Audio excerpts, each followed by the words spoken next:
Olá, que bom estar em sua companhia, começando mais uma edição do programa Café com Leite, aqui pela TV Café com Leite, em parceria com a TV Verde Vale e também com a TV Cariri. Hoje eu vou conversar com o professor Alisson Flor e nós vamos conhecer um pouco sobre o sumiço dos restos mortais da Beata Maria de Araújo.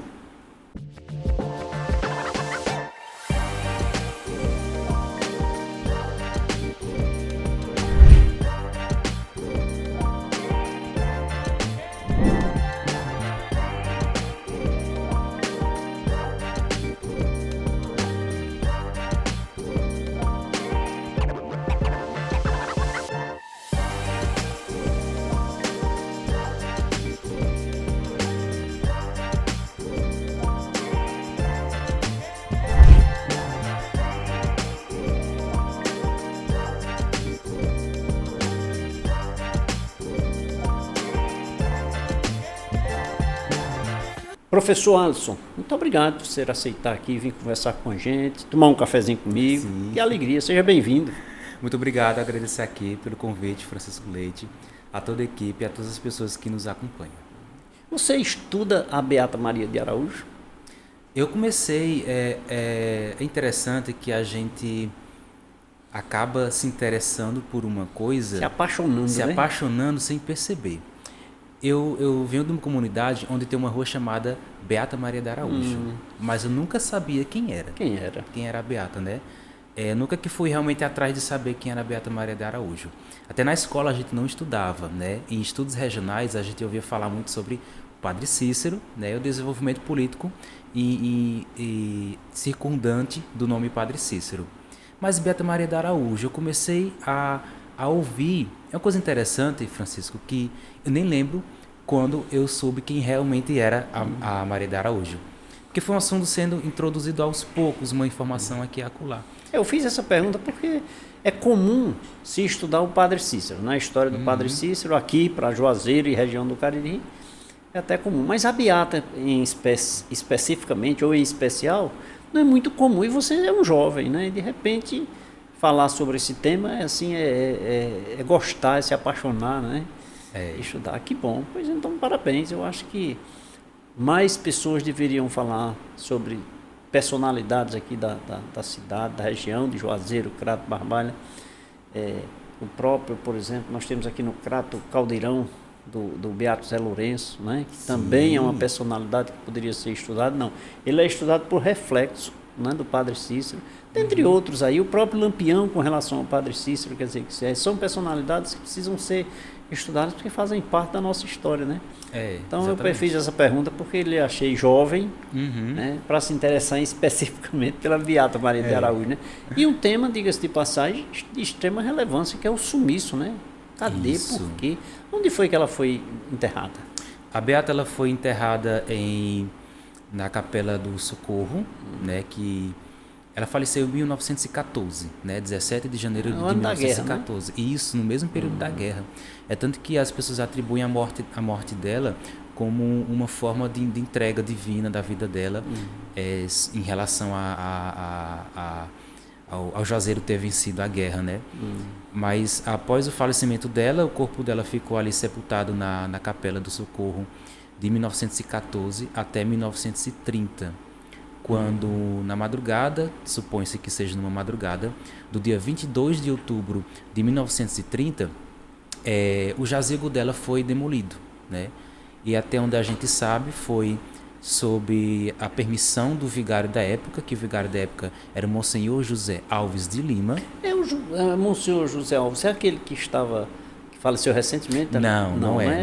É outro Monsenhor ele era José Alves, acho que era de Oliveira.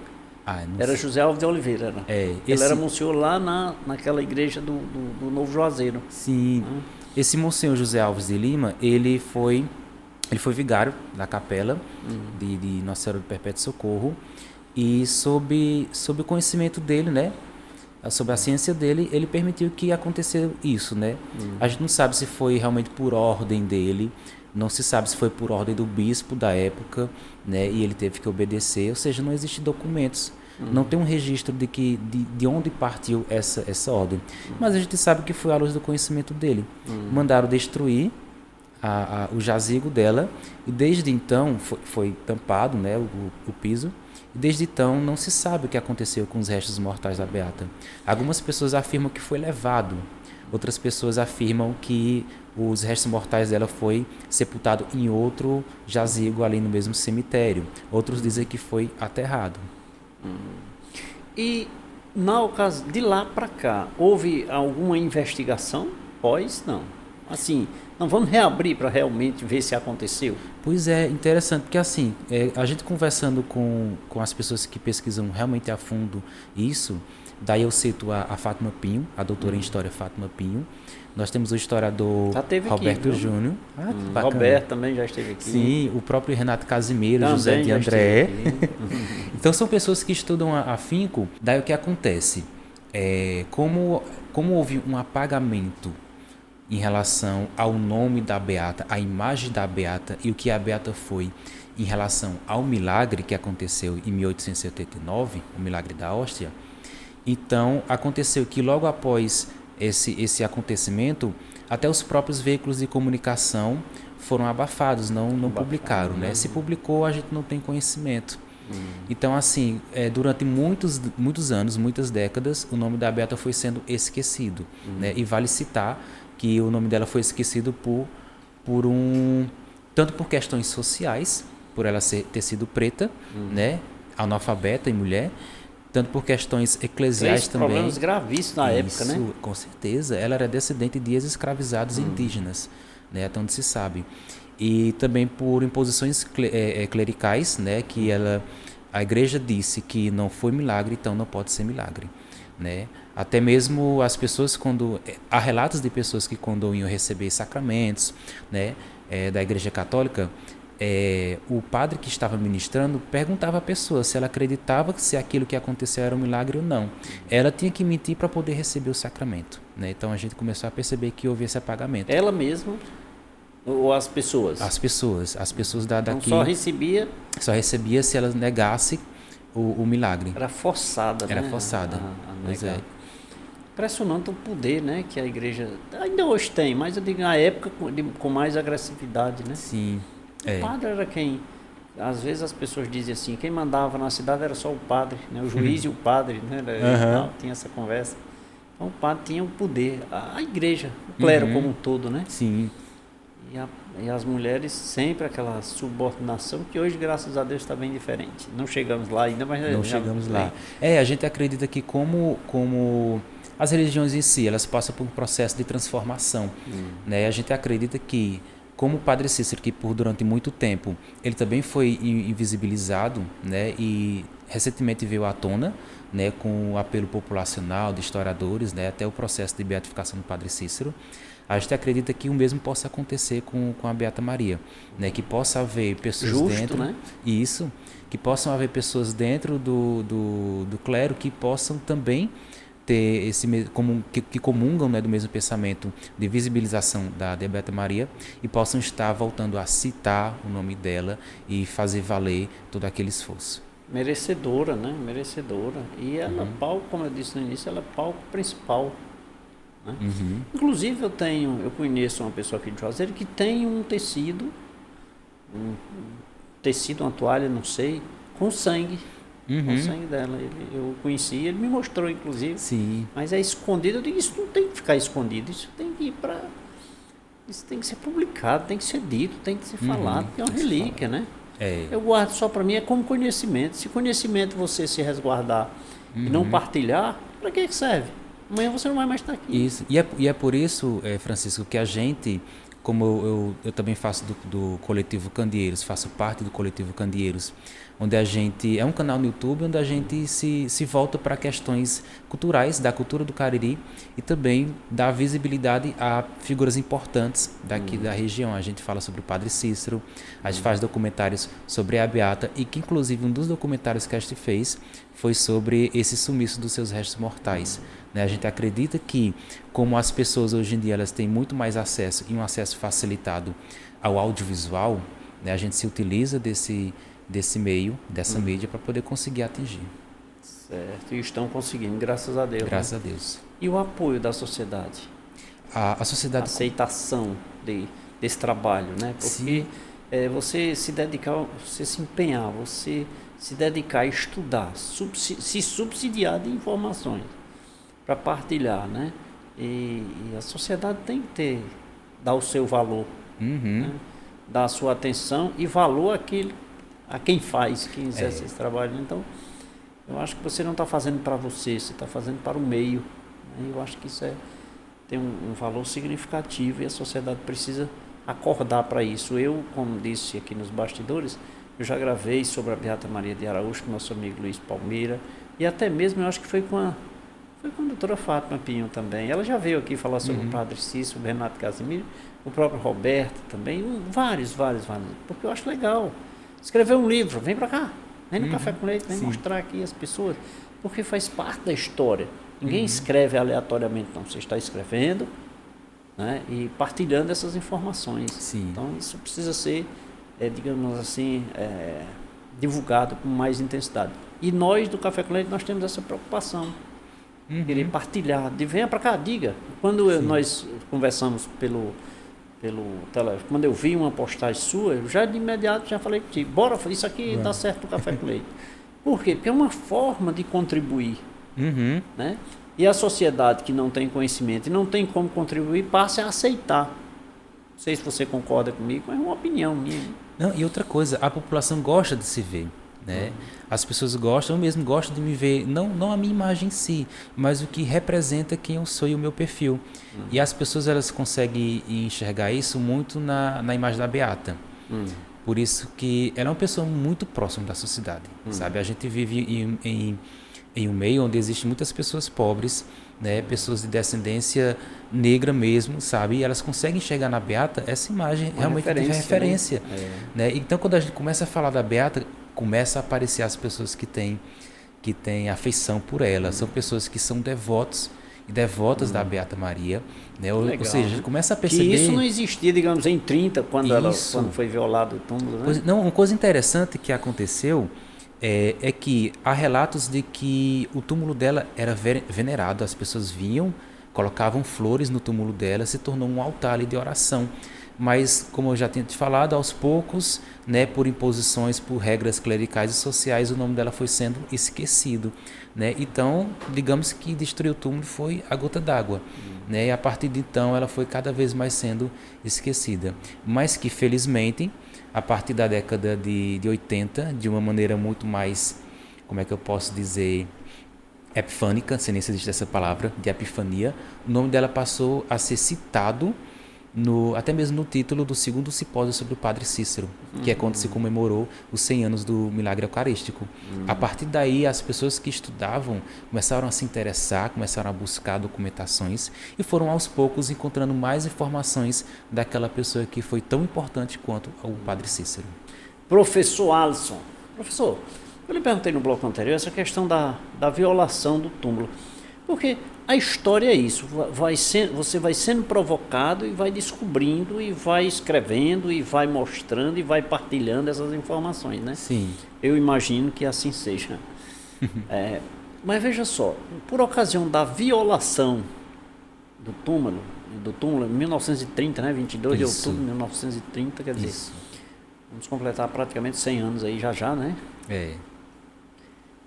De lá para cá, tem algum relato? Você falou que nunca mais, não tem nada escrito, né, de que foi, eu vou dizer, violado novamente, ou na tentativa da busca de subsídios, de provas, de que foi extraído de lá, foi retirado de lá os restos mortais da Beata. Tem alguma coisa assim? Porque de 80 mais ou menos para cá é que houve uma ascensão no que diz respeito aos estudos da Beata, né?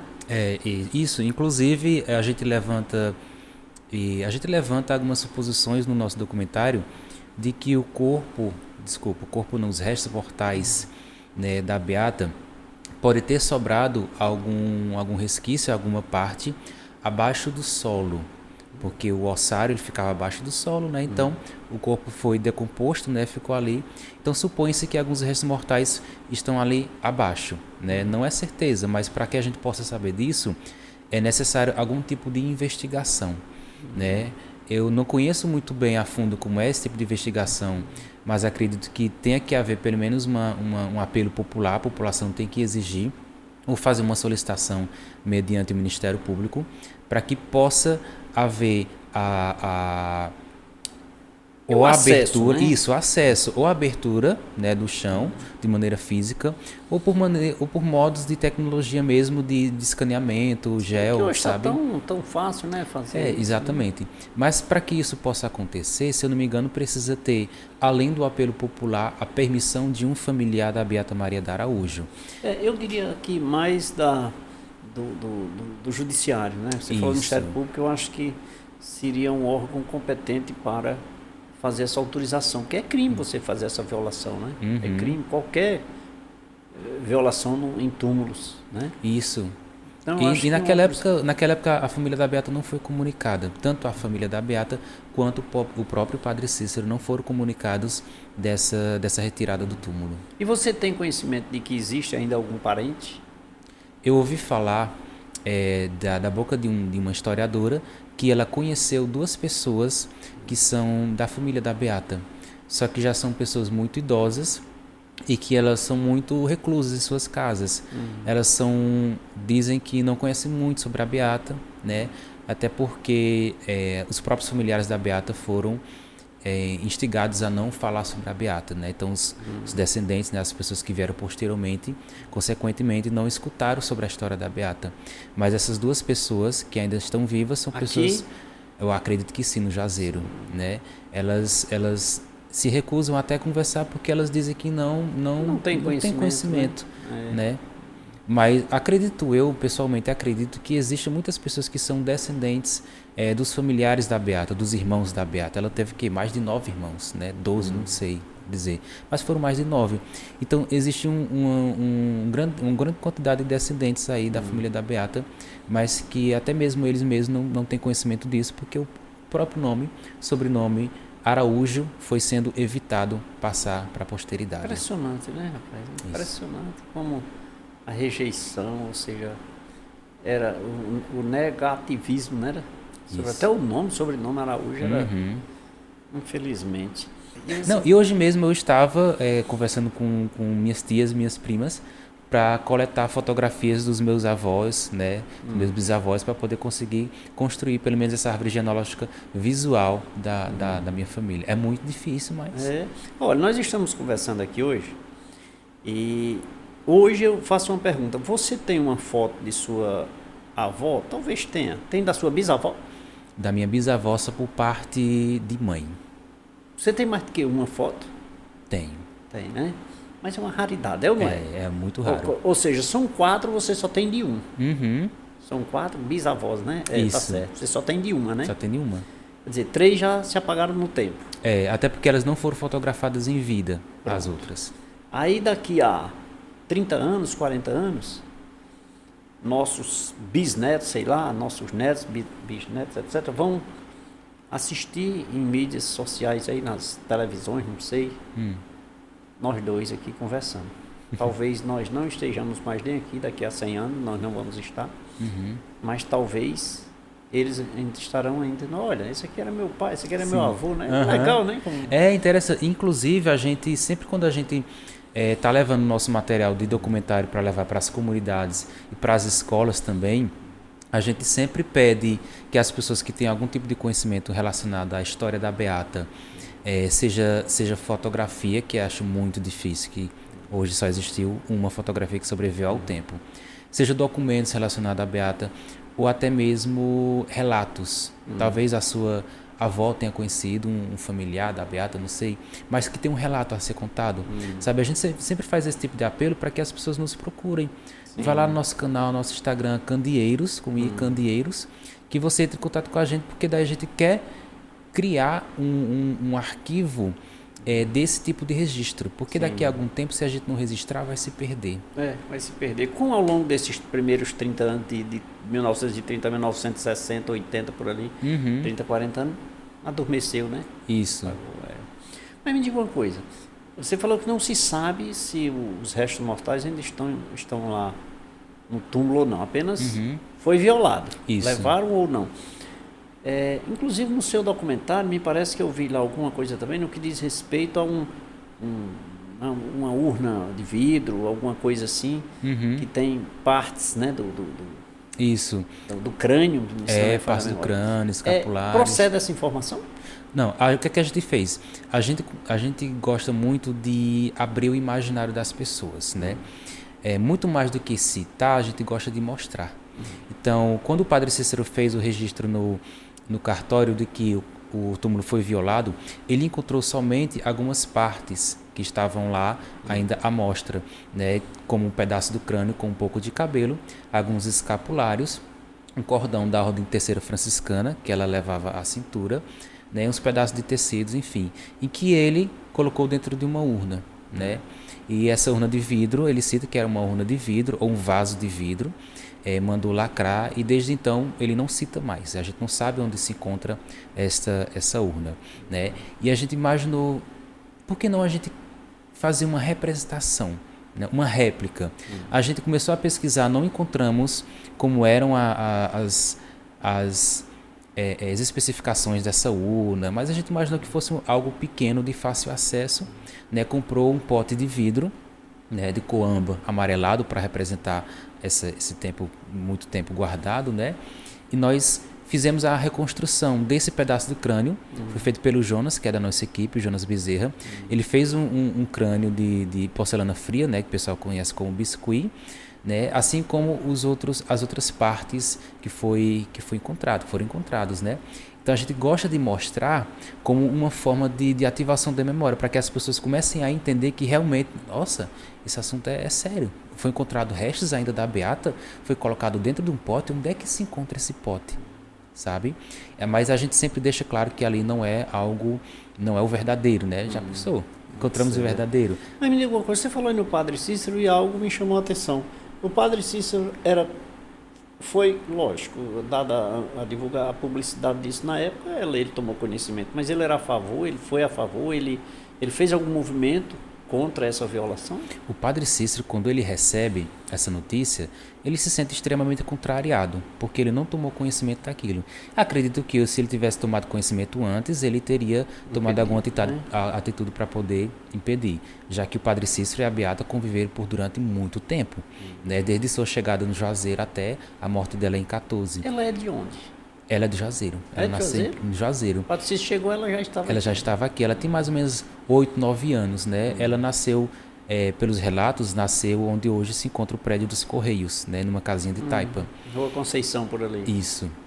Aí o que acontece? O padre Cícero era muito amigo dela, muito a favor, tanto que toda a vida dele ao lado dela foi de muita batalha, porque ele mesmo acreditava que o que tinha acontecido em 1879 era realmente milagre.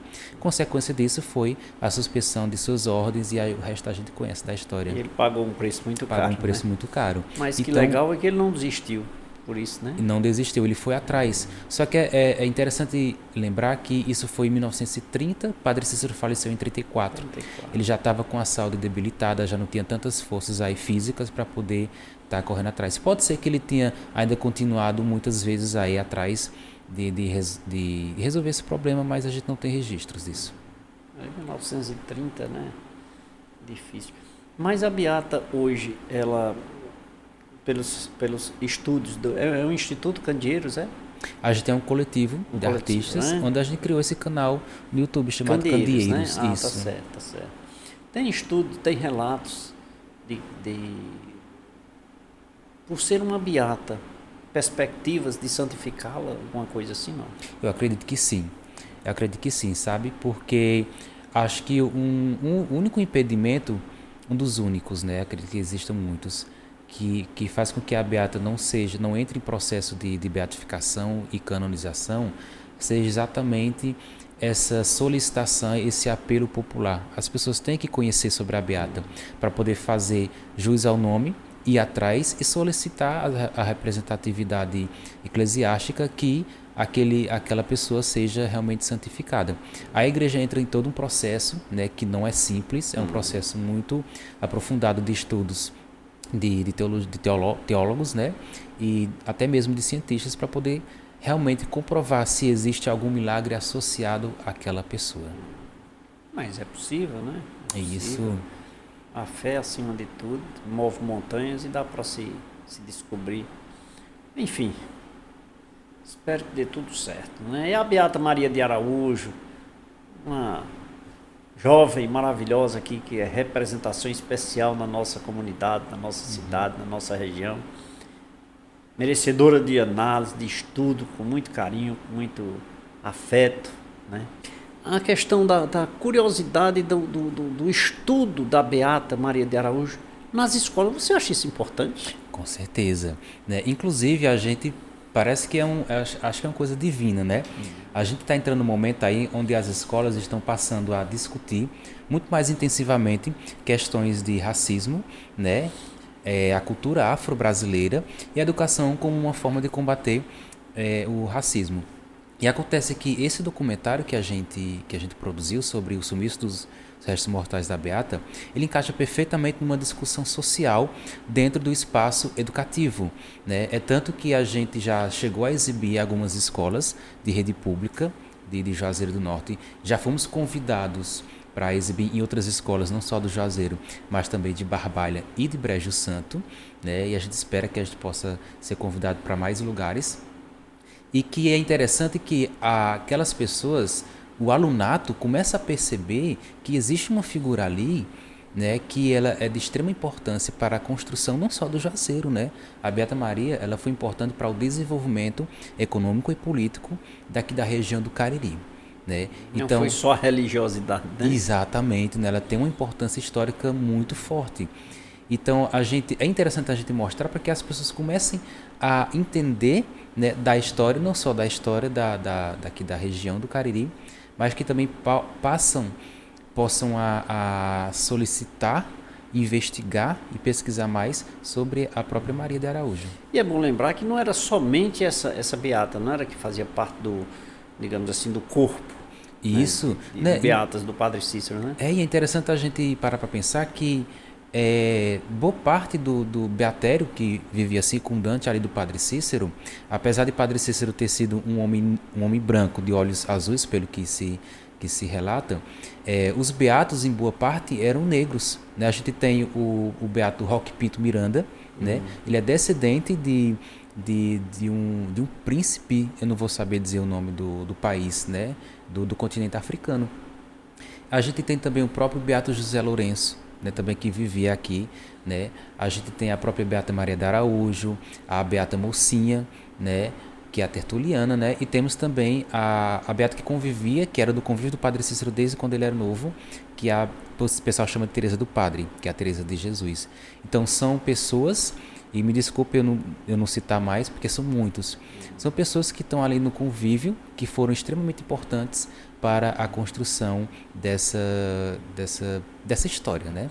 Esse Beato Roque, descendente, né, que você falou aí, é um que era, digamos assim, ele trabalhava no cemitério, é um que Isso, era? Ele era, eu não sei dizer o termo, ele cuidava, ele era responsável por zelar, um zelador. Dizer, trabalhava no cemitério por desconhecer, mas era, digamos assim, que cuidava, que reservava, que tinha as precauções com o túmulo da Beata ou do cemitério de um modo geral. Isso, ele zelava, inclusive o túmulo dele se encontra lá devidamente identificado.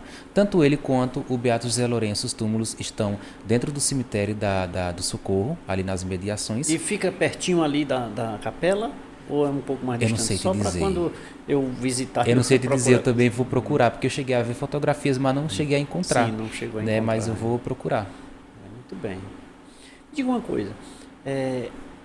Hoje só se é possível ascender, né, no quesito desenvolvimento, se tiver a participação política dos gestores públicos, né? Uhum.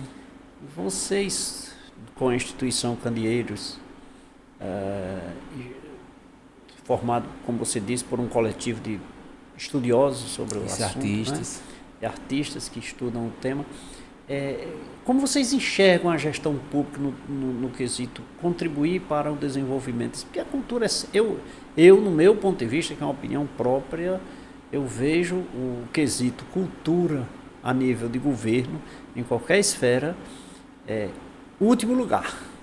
Não tem verba, não tem não sei o quê. Isso. A sobra é o quê? A cultura. É o último. Ministério Me desculpa, é o último. não sobrou. Não sobrou. Né?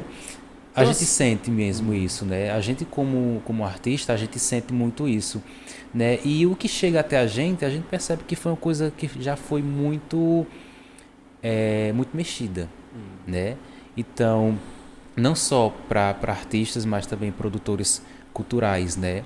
A gente vê aí que mestres e mestras da cultura têm a sua relevância para a comunidade, para a construção de uma comunidade, porque são eles que trazem não só alegria, mas fazem os movimentos culturais ali, né, naquela comunidade, e constroem o perfil da comunidade.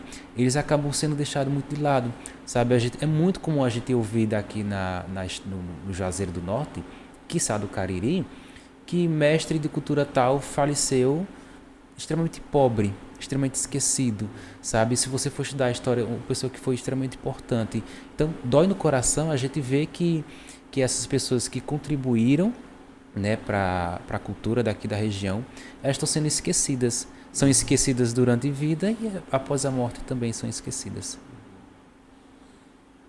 E quem pode resgatar, quem pode ajudar é o poder público, né? Infelizmente.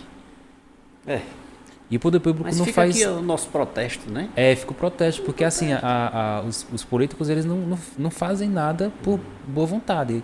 É necessário que a população vá lá, faça a solicitação, pressione para que